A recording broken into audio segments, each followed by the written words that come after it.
Alhamdulillah Rabbil Alamin. Wassalatu wassalamu ala ashrafil anbiya'i wal mursalin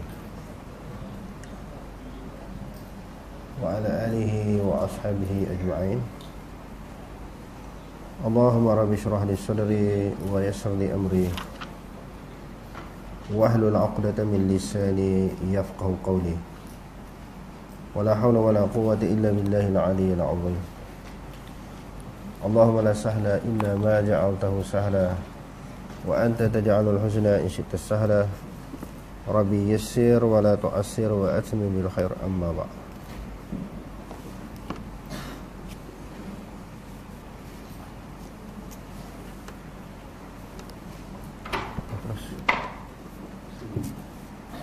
Merupakan kezaliman yang besar. Syirik merupakan suatu kezaliman yang besar. Okey, terus. Syirik merupakan satu bentuk kezaliman yang besar. Ia merupakan satu bentuk kezaliman terhadap realiti, diri sendiri dan juga orang lain. Kezaliman terhadap realiti adalah kerana hakikat yang paling besar ialah tidak ada Tuhan yang berhak disembah selain daripada Allah, dan tidak ada Tuhan selain daripadanya. Malangnya orang yang melakukan syirik telah mengambil sesuatu selain daripada Allah sebagai Tuhan. Itu adalah satu bentuk kezaliman. Kezaliman terhadap diri sendiri pula adalah kerana orang yang melakukan syirik itu telah menjadikan dirinya sebagai hamba kepada makhluk yang seumpama dengannya atau lebih rendah daripadanya. Padahal Allah Subhanahu Wa Taala telah menjadikan dirinya sebagai seorang yang bebas merdeka. Kezaliman terhadap orang lain pula ialah orang yang mensyirikkan Allah Subhanahu Wa Taala dengan sesuatu, bererti telah menzalimi perkara tersebut kerana memberikan kepadanya hak yang tidak sepatut diterimanya. Okey, di antara mudarat syirik ini, yang pertama sekali, wa may yusyrik billahi faka'annama kharra minas sama'. Barang siapa yang syirik dengan Allah Subhanahu Wa Taala, seolah-olahnya dia jatuh daripada langit. Orang yang syirik kepada Allah Ta'ala ni macam dia duduk atas langit, jatuh ke bawah. Fatahtafuhu at-tayru, lalu disambar oleh burung. Au tahwi bihi ar-rihu, ataupun dibawa oleh angin kencang, fi makanin sahiq, pada tempat yang jauh. Di dalam kitab-kitab tafsir, para ulama mentafsirkan antara kufur dengan iman ini antara langit dengan bumi. Maknanya kufur, syirik, murtad ini hina, diibaratkan berada di atas muka bumi. Iman ni diangkat oleh Allah Subhanahu Wa Taala, dipeliharaan dia diangkat oleh Allah. Allah Subhanahu Wa Taala membuat satu perbandingan yang sangat tinggi, suatu perbandingan yang sangat hebat. Dan orang yang syirik kepada Allah Subhanahu Wa Taala ini, apabila dia dimasukkan oleh Allah Subhanahu Wa Taala di dalam neraka, tubuh badan dia hancur sebagaimana orang yang duduk di atas langit jatuh ke bawah. Sebelum jatuh ke bawah ni disambut oleh burung patuk. Sempat tak jasad dia jatuh ke bumi? Tak sempat. Daripada langit dia jatuh, lalu disambut oleh burung. Badan dia hancur. Begitu juga perumpamaan apabila dia campak ke dalam neraka, ataupun disambar oleh angin kencang, dia campak kepada satu tempat yang sangat jauh. Tubuh badan tu nak kekal kan? Tubuh badan manusia yang kerdil ni, kalau batu, benda yang pejal, benda yang keras jatuh daripada langit pun hancur lebur, tubuh badan kita hancur tak hancur? Confirm hancur, binasa tubuh badan kita. Itu yang pertama. Yang kedua, dianggap menzalimi diri sendiri. Kenapa orang yang melakukan syirik ini dianggap sebagai menzalimi diri sendiri? Bila sebut perkataan zalim ni biasanya seseorang dibuat kepada orang lain. Suatu golongan, satu pihak dibuat kepada pihak lain. Kezaliman, penganiayaan kepada pihak lain, bukan kepada diri sendiri. Tetapi orang yang syirik ini dianggap buat zalim kepada diri sendiri. Sebab hasil daripada perbuatan syirik, tindakan syirik, dia dibenamkan oleh Allah Subhanahu Wa Taala dalam neraka, khalidina fiha abada, bersifat dengan sifat kekal. Bersifat dengan sifat kekal. Jadi banyak lagi di antara mudarat hasil daripada seseorang melakukan perbuatan syirik, iaitu menyekutukan Allah Subhanahu wa taala dengan sesuatu yang lain. Terus mengundang kemudaratan. Syirik sebenarnya merupakan sumber kepada ketakutan dan waham, sebagaimana tauhid merupakan sumber keamanan dan ketenteraman. Apa makna waham? Waham ni ragu-ragu. Kan kita belajar dalam bab akidah, syak, zan, waham. Yakin kan? Yakin, syak, zan, waham. Waham ni maknanya ragu-ragu. Orang yang berada di dalam keadaan syirik ini sentiasa takut. Dia hantui oleh perasaan takut. Sebab dia tidak berserah kepada Allah sebagaimana orang yang beriman. Dia masuk dalam hutan, dia takut pergi ke bandar, takut duduk seorang, ada dihantui perasaan takut, berhadapan dengan orang ramai, bertakut. Sebab apa dia takut? Sebab tidak ada keyakinan, tidak ada kepercayaan, tidak ada kepegangan, tidak ada tawakal kepada Allah. Dia meletakkan sesuatu selain daripada Allah berkuasa, boleh memudaratkan dan boleh memberi manfaat. Dia tak meletakkan Allah. Hati sentiasa bimbang, sentiasa khawatir, sentiasa rasa takut. Selain daripada takut, waham. Banyak buat sangkaan-sangkaan. Apa makna sangkaan? Andaian-andaian. Makhluk boleh memberi bekas, makhluk boleh memberi kesan. Dia andai macam tu sebab dia meletakkan ada kuasa selain daripada Allah, makhluk ini berkuasa. Hasil daripada dia meletakkan manusia ataupun makhluk berkuasa sebagaimana Allah, lalu datangnya waham. Apa makna waham tadi? Ragu-ragu, kebimbangan, ketakutan. Itu perasaan yang ada kepada orang yang musyrik kepada Allah. Okey, terus. Orang yang mempunyai akal yang menerima khurafat, mempercayai kebatilan dan kepercayaan yang mengarut, akan menjadi orang yang takut kepada beberapa perkara, iaitu takut kepada Tuhan-Tuhan yang disembah selain daripada Allah, penjaga-penjaga kepada Tuhan-Tuhan yang disembah selain daripada Allah, penjaga-penjaga Tuhan yang disembah itu, dan perkara-perkara khayalan yang disebarkan oleh penjaga-penjaga Tuhan itu dan para pengikut mereka, dan melariskannya pula dalam kalangan orang ramai. Mereka buat Tuhan, mereka melahirkan ketakutan kepada Tuhan. Okey, terus. Oleh kerana itu, amalan syirik seperti kepercayaan kepada tuan burung, sikap pesimis terhadap sesuatu perkara, dan gerun kepada sesuatu tanpa sebab yang munasabah, perlu dijauhi. Allah Subhanahu wa taala berfirman, "Sanulqi fi qulubil ladzina kafaru ru'ba bima asyraku billahi ma lam yunzil bihi sultana wa ma'wahumun nar wa bi'sa mathwaz zalimin." Maksudnya, kami akan isikan hati orang-orang kafir itu dengan perasaan gerun, disebabkan mereka mempersekutukan Allah dengan benda-benda yang mereka sembah, yang Allah tidak menurunkan sebarang keterangan yang membenarkannya. Dan dengan yang demikian, tempat kembali mereka ialah neraka, dan itulah seburuk-buruk tempat tinggal bagi orang-orang yang zalim. Allah Subhanahu wa taala sentiasa mencampakkan perasaan gerun, takut, gebentar kepada orang kafir. Kita tengok sanulqi. Nun di sini menunjukkan jamak kan. Di sini maksudnya kami mencampakkan. Kami di sini siapa? Allah Subhanahu wa taala. Jadi sin ini untuk apa? Lil istiqbal kan? Sin menunjukkan masa yang akan datang. Nun kami menunjukkan sentiasa. Sentiasa mencampakkan perasaan gerun, takut, gementar di dalam hati orang kafir. Sentiasa takut. Apatah lagi di dalam suasana keadaan mereka berada di medan perang nak lawan orang beriman. Lagi rasa takut sebab tidak ada penyerahan kepada Allah.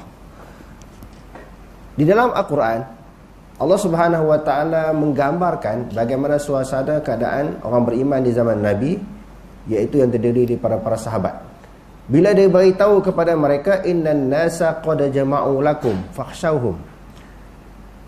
Sesungguhnya manusia sedang mengepung kamu. Musuh-musuh Islam yang terdiri daripada orang kafir sedang mengepung kamu. Dalam situasi sebegitu, bagaimana perasaan yang ada di dalam hati orang beriman yang terdiri daripada para sahabat? Mereka kata apa? Hasbunallahu wa ni'mal wakil. Memadai Allah Subhanahu wa taala sebagai pelindung, sebagai pembantu. Maknanya tak ada gerun. Walaupun dikepung, maknanya pendek kata, peratus untuk mereka selamat dan daripada kepungan, selamat daripada kematian, selamat daripada dimudaratkan, kecederaan terlalu tipis. Kerana mereka telah dikepung. Pihak musuh bila-bila masa saja boleh menerkam mereka, membunuh, menyeksa mereka, menawan dan menangkap mereka. Tetapi mereka tidak ada perasaan takut. Hasbunallahu wa ni'mal wakil. Sebab apa? Walaupun di dalam keadaan terdesak, terkepung sebegitu, kenapa rasa tak takut? Kerana penyerahan diri kepada Allah. Sebab tu beza orang beriman ni dengan orang kafir. Bila terkepung, dia jadi susah hati. Bukan sahaja berada di dalam sesuatu peperangan, dalam keadaan biasa pun mereka sentiasa takut. Sebab tu orang kafir dalam dunia ni, mereka sentiasa membina, mencipta senjata-senjata yang canggih. Sebab apa tuan-tuan? Sebab takut mati lah. Di antara senjata yang tercanggih dalam dunia digunakan, dicipta oleh orang Israel. Orang Israel ni, tentera Israel adalah tentera yang paling penakut di dalam dunia dibandingkan dengan semua tentera-tentera yang berperang di medan perang. Paling takut. Sebab tu dia guna cipta satu senjata canggih yang boleh mereka lepaskan peluru mereka kepada sasaran musuh dan dalam jarak yang jauh. Dia tak berani berdepan. Tak berani berdepan. Begitu juga tentera Amerika dan sebagainya. Tak berani. Sebab Allah Ta'ala dah sebut orang musyrik ni memang takut. Kalau nak ikut di sudut kekuatan zahir, memang orang Islam kalah dalam setiap peperangan. Tapi Allah Ta'ala bagi kemenangan. Dan Allah Ta'ala sebut dalam Al-Quran, di dalam surah Al-Anfal, وَأَعِدُّوا لَهُمْ مَسْتَطَعْتُمْ مِنْ قُوَّةٍ وَمِنْ رِبَاطِ الْخَيْلِ تُرْهِبُونَ بِهِ عَدُوَّ اللَّهِ وَعَدُوَّكُمْ. Hendaklah kamu bersiap siaga sekadar sesuatu kekuatan, sekadar kemampuan kamu. Bukan dengan setaraf sebanding dengan pihak musuh. Tak terlawan. Mereka mempunyai senjata yang canggih, bilangan tentera yang ramai, kewangan yang kukuh. Tak terlawan orang kafir ni. Allah Ta'ala kata, sekadar kemampuan, wa min ribatil khayli, walaupun seutas tali yang mengikat tekuk kuda. Kuda tak ada lagi. Tali tu kena beli dulu tadi. Tali yang ikat tekuk kuda tu, untuk digunakan di dalam medan peperangan. Walaupun dalam keadaan aman, orang Islam Allah Ta'ala ajar supaya sentiasa bersedia. Kita ni aman, bukan nak berambun, tak payah bersedia. Tak boleh. Sebab dalam hadis kata, alimu auladakum bisibahah warrimayah. Ajarlah anak-anak kamu berenang dan juga memanah. Aulad, waladun waladani aulad. Aulad ni orang remaja ke, orang tua ke, kanak-kanak. Waladun, orang tua ke, remaja ke, kanak-kanak? Kanak-kanak. Kanak-kanak wajib berperang tak? Tak wajib. Tapi Nabi suruh bersedia tak? Suruh bersedia. Bukan sampai waktu saat dah berperang baru kita nak bersedia. Yang itunya banyaknya orang Islam ni, peringkat permulaan ni memang teruk kena belasah, kena lanyak dengan orang kafir. Sebab tak ada persiapan, tak ada kesedaran. Quran dah bagi tahu lama dah, 1400 tahun dulu dah suruh bersedia. Bukan ketika berlaku peperangan baru kita bertindak, baru nak bersedia berhadapan orang kafir. Jadi isunya apa dia? Orang Islam walaupun dalam keadaan serba kelemahan, kekurangan persiapan peperangan dan persenjataan, tapi berani, tak takut. Orang kafir walaupun senjata canggih, bilangan ramai, sentiasa takut kerana perbuatan syirik. Allah Ta'ala kata, siapa-siapa yang syirik, dia takut. Dan Allah Ta'ala sentiasa mencampurkan perasaan takut pada orang kafir. Selagi mana dia tak masuk Islam, selagi itu dia takut. Sanulqi fi qulubil ladzina kafaru ru'ba. Kami sentiasa mencampurkan dalam hati orang-orang kafir itu perasaan takut. Nampak memang beranilah, tapi bila bertempur betul dalam medan perang, takut mati. Sebab orang Islam ni dia nak mati syahid. Mati itu satu idaman, satu cita-cita, suatu keazaman. Sebab tu Khalid Al-Walid, bila dia dilantik menjadi ketua perang, nak pergi serang negara Rom, dia kata, Nahnu ji'na biqaumin yuhibbunal mauta kama tuhibbunal hayah. Kami datang dengan suatu kaum yang cintakan kepada kematian sebagaimana kamu yang cintakan kepada kehidupan dunia. Sebab tu mereka kejar, maju ke depan untuk mati. Bila mati banyak kelebihan yang Allah Ta'ala sebut dalam Quran, dalam Quran dan juga dalam hadis Nabi. wala taqulu liman yuqtalu fi sabilillahi amwat bal ahya'un walakin la tash'urun. Janganlah kamu kata orang yang mati syahid itu pada jalan Allah Ta'ala itu mati, bahkan mereka hidup tapi kamu tidak menyedari. Orang mati syahid sebenarnya dihidup di sisi Allah. Wala tahsabanna alladhina qutilu fi sabilillahi amwata bal ahya'un 'inda rabbihim yurzaqun. Jangan sekali-kali, tadi jangan kamu kata dalam surah Al-Baqarah juzuk yang kedua.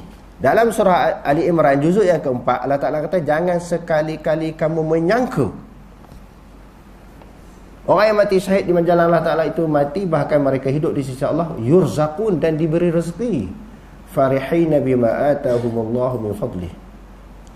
Bila dah mati ni seronok pula, teringin nak hidup atas dunia, teringin nak hidup semula. Nak bagi tahu pada orang yang masih hidup ni, jangan takut berperang, jangan takut. Kami dah ada rasa dah, kami dah mati. Apa nikmat yang kami kecapi, kami perolehi hasil daripada syahid. Dalam kubur macam-macam nikmat kami dapat. Dan orang mati syahid ni, dia tak sakit apabila terkena peluru musuh. Tak sakit, tak sebagaimana mati-mati biasa. Sebab Nabi kata, la yajidu syahidu min masil qatli illa kama yajidu ahadukum min masil qarsah. Orang mati syahid ni, dia rasa sakit daripada kesakitan nak mati tu apabila terkena peluru musuh, senjata musuh, macam rasa cubitan saja. Sebab tu orang mati syahid, lepas dia mati tu dia senyum. Sebab apa? Selain daripada dia nampak berdiri, tak sakit sebagaimana orang yang mengalami kematian-kematian biasa. Sentiasa Allah Ta'ala tampakkan perasaan gurun bima asyraku billah, dengan sesuatu yang mereka syirikkan dengan Allah. Malam yunazil bihi sultana, mereka syirik dengan Allah dengan menganggap bahawa selain daripada Allah mempunyai kuasa boleh mendatangkan mudarat dan mudafaat yang Allah Ta'ala tak bagi keterangan, tak bagi penjelasan, tak ada bukti. Allah Ta'ala kata macam tu, tak ada bukti bahawa selain daripada Allah Ta'ala boleh mendatangkan mudarat dan juga mudafaat. Wa ma'wahumun nar, tempat kembali mereka adalah neraka. Wa bi'sal maswaz zalimin, maknanya bi'sa ni lawan bagi nikmat. Apa makna bi'sa? Seburuk-buruk tempat orang-orang yang zalim. Yang dimaksudkan orang yang zalim di sini siapa dia? Adalah orang yang syirik kepada Allah, menyekutukan Allah dengan sesuatu yang lain. Okey, terus. Membantu aspek positif yang terdapat pada diri manusia. Syirik boleh menyebabkan kesesatan kepada amalan soleh dan membantu usaha yang terdapat pada manusia. Malah ia meruntuhkan semangat berdikari yang dituntut oleh Islam. Hal tersebut kerana ia mengajar orang yang melakukannya bergantung kepada orang benar dan seantaraan, dan bukan lagi bergantung kepada Allah Subhanahu Wa Taala, dan menggunakan usaha dan ikhtiar yang dikurniakan kepada mereka. Mereka telah melakukan dosa besar kerana bergantung kepada Tuhan-Tuhan mereka yang diyakini akan memberi syafaat kepada mereka di sisi Allah Subhanahu Wa Taala. Inilah sebabnya, inilah sebenarnya yang diyakini oleh orang-orang musyrik Arab satu ketika dahulu terhadap Tuhan-Tuhan dan berhala-berhala mereka. Firman Allah Subhanahu Wa Taala, wa ya'buduna min dunillahi ma la yadurruhum wa la yanfa'uhum wa yaquluna haula'i syufa'auna 'inda Allah qul atunabbi'una Allah bima la ya'lamu fis samawati wa la fil ardh subhanahu wa ta'ala amma yushrikun. Maksudnya, dan mereka menyembah yang lain dari Allah, sesuatu yang tidak dapat mendatangkan mudarat kepada mereka dan tidak dapat mendatangkan manfaat kepada mereka. Dan mereka pula berkata, mereka yang kami sembah itu ialah memberi syafaat kepada kami di sisi Allah. Katakanlah wahai Muhammad, adakah kamu tak memberitahu kepada Allah akan apa yang dia tidak mengetahui adanya di langit dan di bumi, padahal Allah mengetahui segala-galanya. Maha suci Allah dan tertinggi keadaannya dari apa yang mereka sekutukan. Jadi dikata di sini wa yaqulu, orang yang musyrik ini yang menyekutukan Allah Subhanahu Wa Taala, yang menjadikan sembahan-sembahan mereka seperti berhala, patung, matahari, bintang dan sebagainya yang dianggap sebagai Tuhan mereka selain daripada Allah.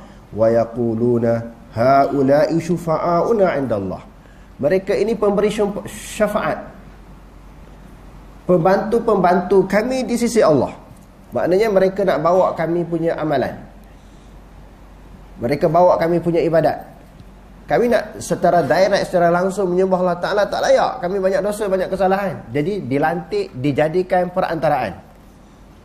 Siapa perantaraan itu? Tuhan-Tuhan yang lain daripada Allah. Dalam ayat yang lain, illa liyuqarribuna ilallahi zulfa. Berhala ini membawa kami untuk mendekatkan diri kepada Allah dengan sedekat-dekatnya.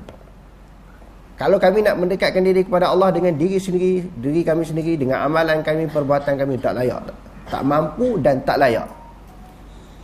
Jadi berhala ini dijadikan sebagai perantaraan untuk bawa mereka punya ibadat, punya amalan kepada Allah Ta'ala. Okey, terus.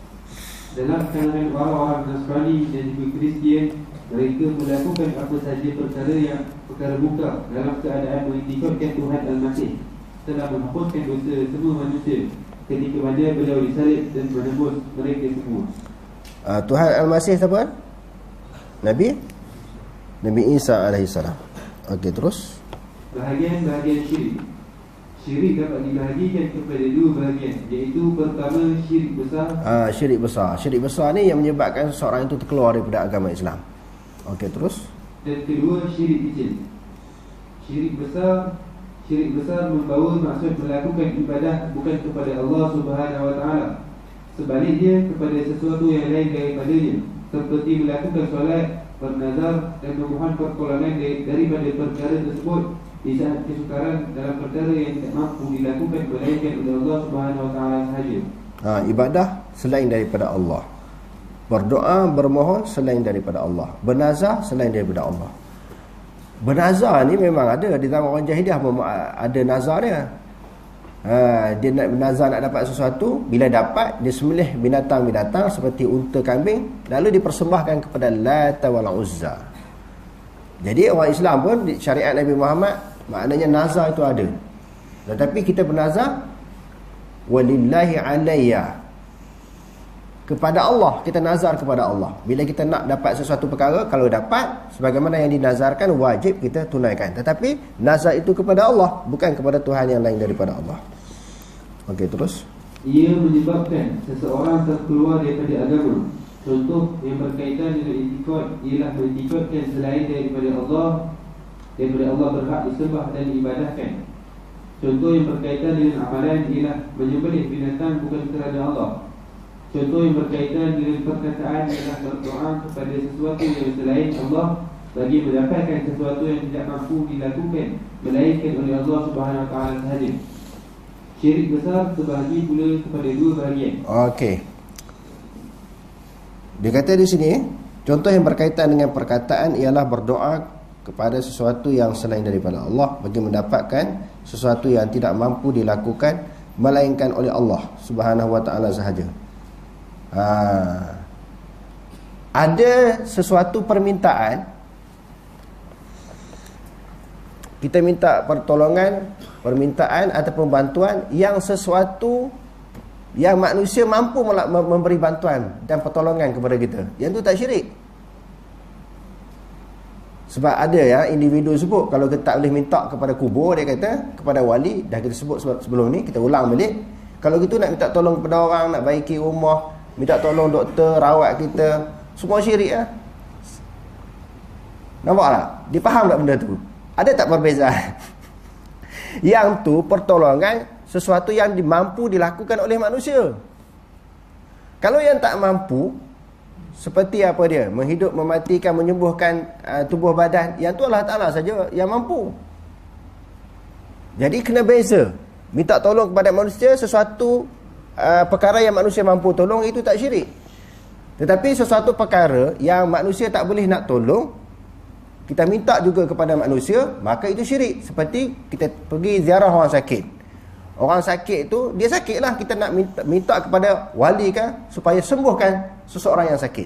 Minta kepada mana-mana individu, mana-mana orang alim, mana-mana orang hebat, supaya sembuh sakit yang dihadapi oleh seseorang pesakit. Yang tu tak boleh. Kerana menyembuhkan, mematikan, menyihatkan, itu adalah milik Allah Subhanahu Wa Taala. Yang tu kalau minta kepada manusia dipanggil syirik. Minta tolong biasa-biasa sesuatu perkara yang mampu dilakukan oleh manusia, itu tidak syirik. Kalau gitu dia kata boleh tak boleh minta apa pun kepada manusia, minta syirik. Dia tak boleh faham antara sesuatu perkara yang mampu diberi pertolongan oleh manusia dengan sesuatu perkara yang tidak mampu dilakukan oleh manusia. Okey, terus. Syirik besar terbahagi pula kepada dua bahagian, iaitu syirik jali. Jali ni apa makna jali? Ada orang nama jali ni. Jali ni maknanya terang. Dia lawan apa? Lawan khafi. Jali lawan khafi. Maknanya terang dan tersembunyi. Okey, terus. Syirik jali merujuk kepada benda-benda yang disembah yang dapat dilihat oleh mata kasar dan difahami oleh orang ramai. Misalnya menyembah Tuhan atau beberapa Tuhan bersama dengan Allah Subhanahu Wa Taala. Sama ada Tuhan tersebut berbentuk binatang seperti matahari dan bulan, atau benda-benda yang tidak bernyawa seperti berhala dan batu, atau binatang seperti anak lembu dan lembu, atau manusia seperti Fir'aun dan seumpamanya dalam kalangan raja-raja yang berdakwa memiliki kuasa uluhiyah atau didakwa oleh penduduknya, oleh pendukungnya sebagai mempunyai kuasa uluhiyah selain daripada Allah Subhanahu Wa Taala. Mereka ini dipercayai oleh sesetengah orang sebagai memiliki kuasa uluhiyah. Begitu juga dengan orang yang menyembah Buddha, Al-Masih Isa bin Maryam, atau makhluk gaib seperti jin, syaitan dan juga malaikat. Apa maksud kuasa uluhiyah? Dah banyak kali dah berulang kan?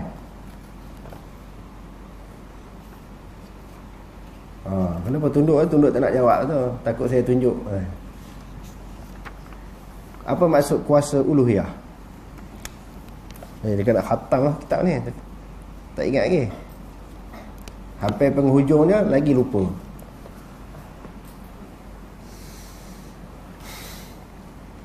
Maknanya menganggap selain daripada Allah Ta'ala berhak dan layak disembah. Uluhiyah daripada ilah. Kalau meyakini ada kuasa lain di sudut rububiyah, menganggap ada Tuhan lain yang boleh mencipta alam, mentadbir dan menguruskan alam, itu di sudut rububiyah. Kuasa uluhiyah maknanya kuasa hanya dimiliki oleh Allah Subhanahu Wa Taala di sudut penyembahan. Keyakinan seseorang menyembah hanyalah kepada Allah. Itu maknanya Allah Ta'ala sahaja yang layak disembah, dipanggil kepercayaan akidah uluhiyah, tauhid uluhiyah kepada Allah. Okey, terus. B. Syirik khafi. Khafi kita sebut apa tadi? Tersembunyi. Okey, terus. Syirik khafi merujuk kepada syirik yang tersembunyi daripada kebanyakan orang ramai. Misalnya meminta doa daripada orang yang telah mati dan penghuni-penghuni kubur tertentu yang dibina kubah yang besar di atasnya. Orang-orang yang telah mati itu dipohon pertolongan dan bantuan bagi melepaskan berbagai-bagai kesukaran yang dialami manusia, seperti menyembuhkan orang sakit, melepaskan kesusahan, membantu orang yang terdesak, dan mengalahkan musuh dalam peperangan yang tidak mampu dilakukan melainkan hanya Allah Subhanahu Wa Taala sahaja. Mereka ini diyakini dan diikutkan sebagai mampu memberikan kemanfaatan dan juga membendung kemudaratan. Inilah merupakan punca syirik yang berlaku di alam maya ini. Jadi macam sembah tokong berhala tu nampak tak terang, tapi yang tersembunyi tak nampak.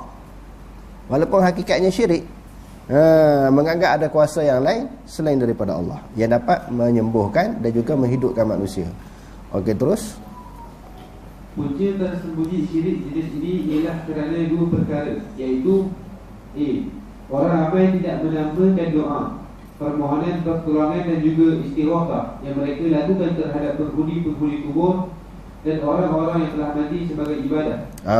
Mereka tak namakan doa. Mereka nama istighatsah, minta pertolongan. Sedangkan itu dalam bentuk doa juga. Mereka kata kami bukan berdoa kepada orang mati, bukan doa kepada wali, kami istighatsah. Sedangkan itu juga dengan makna doa. Kalau istighatsah, istastaghithuna rabbakum fastajaba lakum. Istighatsah juga hanya kepada Allah. Okey, terus. Sebaliknya, perkara yang dikatakan sebagai ibadah menurut pandangan mereka hanyalah tertumpu kepada rukuk, sujud, solat, puasa dan seumpamanya. Padahal roh ibadah yang sebenarnya itu ialah berdoa. Sebagaimana yang terdapat dalam hadis riwayat An-Nu'man bin Bashir radhiyallahu anhu, Ad-du'a huwa al-ibadah. Maksudnya doa itu adalah ibadah. B. Orang ramai tidak mengikutkan orang-orang yang telah mati yang mereka minta doa dan pertolongan itu sebagai Tuhan-Tuhan bagi mereka. Sebaliknya, mereka juga meyakini sebagai makhluk seperti mereka juga. Cuma mereka hanya menjadi perantaraan antara orang ramai dengan Allah dan menjadi pemberi syafaat kepada mereka di sisi Allah Subhanahu Wa Taala. Ini menunjukkan mereka jahil tentang Allah Azza wa Jalla. Mereka meletakkan Allah Subhanahu Wa Taala sebagai raja yang zalim dan pemerintah buku besi yang tidak boleh ditemui melainkan dengan cara menggunakan orang tengah atau perantaraan. Ia merupakan sejenis penyakit waham yang pernah menimpa golongan musyrik Arab pada zaman dahulu, ketika mana mereka mengatakan wa ya'buduna min dunillahi ma la yadurruhum wa la yanfa'uhum wa yaquluna ha'ula'i syufa'auna 'inda Allah qul atunabbi'una Allah bima la ya'lamu fis samawati wa la fil ardh subhanahu wa ta'ala amma yushrikun. Maksudnya, dan mereka menyembah yang lain dari Allah, sesuatu yang tidak dapat mendatangkan mudarat kepada mereka dan tidak dapat mendatangkan manfaat kepada mereka. Dan mereka pula berkata, mereka yang kami sembah itu ialah pemberi syafaat kepada kami di sisi Allah. Katakanlah wahai Muhammad, adakah kamu hendak memberitahu kepada Allah akan apa yang ia tidak mengetahui adanya di langit dan di bumi, padahal Allah mengetahui segala-galanya. Maha suci Allah dan tertinggi keadaannya dari apa yang mereka sekutukan. Firman Allah Subhanahu Wa Taala, "Ma na'buduhum illa liyuqarribuna ila Allah zulfa. Inna Allah yahkum bainahum fima hum fihi yakhtalifun. Inna Allah la yahdi man huwa kadhibun kafar." Maksudnya, kami tidak menyembah atau memujanya melainkan supaya mereka menampilkan kami kepada Allah sehampir-hampirnya. Sesungguhnya Allah akan berhukum di antara mereka dengan orang-orang yang tidak melakukan syirik tentang apa yang mereka berselisih padanya. Sesungguhnya Allah tidak memberi hidayah petunjuk kepada orang-orang yang tetap berdusta, mengatakan yang bukan-bukan, dan sentiasa kufur dengan melakukan syirik. Jika diperhatikan ayat-ayat di atas, didapati orang-orang musyrikin memperakui bahawasanya Allah Subhanahu Wa Taala adalah Tuhan yang menciptakan langit dan bumi, pemberi rezeki, pentadbir alam maya, Tuhan yang menghidupkan dan mematikan makhluk. Dalam masa yang sama juga, mereka mengikutkan berhala-berhala yang mereka sembah hanya berfungsi sebagai perantaraan antara mereka dengan Allah, dan bukan kerana berhala-berhala tersebut benar-benar layak untuk disembah. Meskipun demikian, Al-Quran menamakan mereka sebagai golongan syirik atau musyrikin dan memerintahkan orang Islam memerangi mereka sehingga mereka bertaubat daripada syirik tersebut. Wallahu a'lam. Aku qouli hadza wa astaghfirullah al-'azim wa lakum. Wassalamu alaikum.